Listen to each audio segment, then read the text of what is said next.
ఏడాది మే 1 నుంచి చార్ధామ్ యాత్ర ప్రారంభమైంది. 6 నెలల పాటు చార్ధామ్ యాత్ర కొనసాగుతోంది. ఈ యాత్రలో భక్తులు యమునోత్రి, గంగోత్రి, కేదార్నాథ్, బద్రీనాథ్ల ఆలయాలను సందర్శించి మొక్కులు చెల్లించుకుంటూ ఉంటారు. ప్రతి హైందవుడు తప్పకుండా చేయవలసిన యాత్ర ఇది.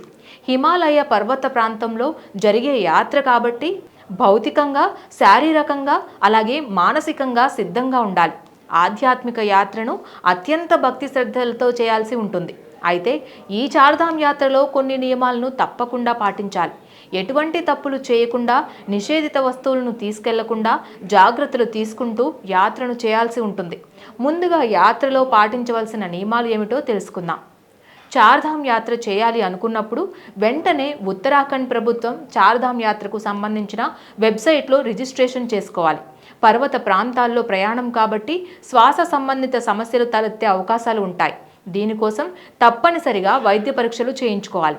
వైద్య పరీక్షల్లో ఎలాంటి సమస్యలు లేవని తేలితేనే ప్రయాణానికి సిద్ధం కావాలి. వృద్ధులు, గర్భిణీలు, గుండె సంబంధిత జబ్బులతో బాధపడేవారు చార్ధామ్ యాత్ర చేయకుండా ఉండడం మేలు. పవిత్రమైన యాత్ర కావడంతో ఆలయాల్లో నీతిని, గౌరవాన్ని పాటించాలి. ఆలయం లోపల ప్రధాన మూర్తిని వీడియోలు తీయడం చేయకూడదు. చెడుగా మాట్లాడకూడదు. ప్లాస్టిక్ వస్తువులు, చెత్తాచెదారం పరిసర ప్రాంతాల్లో వేయరాదు. తెలియని విషయాలను స్థానిక ప్రజల నుంచి అడిగి తెలుసుకోవాలి. ఆలయ సంప్రదాయాలకు విలువ ఇవ్వాలి. ఆలయం ముందు చెప్పులు విప్పడం, మొబైల్స్ ఉంచడం చేయరాదు. అనవసరంగా శబ్దం చేయడం వలన ఆలయ పవిత్రత దెబ్బతింటుంది. చార్ధామ్ యాత్రలో అస్సలు చేయకూడని తప్పులేంటో ఇప్పుడు తెలుసుకుందాం. తగిన దుస్తులు లేకుండా ఆలయంలోకి ప్రవేశించకూడదు.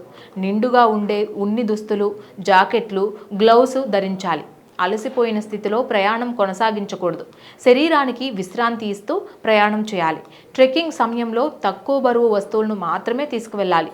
అనుమతులు లేకుండా డ్రోన్ కానీ, కెమెరాలను కానీ వినియోగించరాదు. మద్యం సేవించడం, ధూమపానం చేయడం, నోటితో హీనంగా మాట్లాడడం చేయరాదు. చార్ధామ్ యాత్రలో ఎట్టి పరిస్థితుల్లోనూ తీసుకెళ్లకూడని వస్తువులేంటో తెలుసుకుందాం. ప్లాస్టిక్ బాటిళ్లు, ప్లాస్టిక్ బ్యాగులు, మద్యం, పొగాకు ఉత్పత్తులు, డ్రోన్లు, లైసెన్స్ లేని కెమెరాలు, డాక్టర్ ప్రిస్క్రిప్షన్ లేకుండా తీవ్రమైన మందులు, మాంసాహార పదార్థాలు, ఎక్కువ బరువు కలిగిన మోటార్ స్పేర్ పార్ట్లు తీసుకెళ్లకుండా ఉండడం ఉత్తమం. చార్ధామ్ యాత్రలో ఆలయ దర్శనం కోసమే వెళ్తున్నాం కాబట్టి ఆలయ దర్శనానికే తగిన సమయం కేటాయించాలి. ప్రత్యేక పూజలు చేయించుకోవాలి అనుకుంటే ముందుగానే బుక్ చేసుకోవడం మంచిది. తోటి భక్తులను గౌరవిస్తూ యాత్రను కొనసాగించాలి. Please subscribe to the channel and download the Politicos app from the links in the description.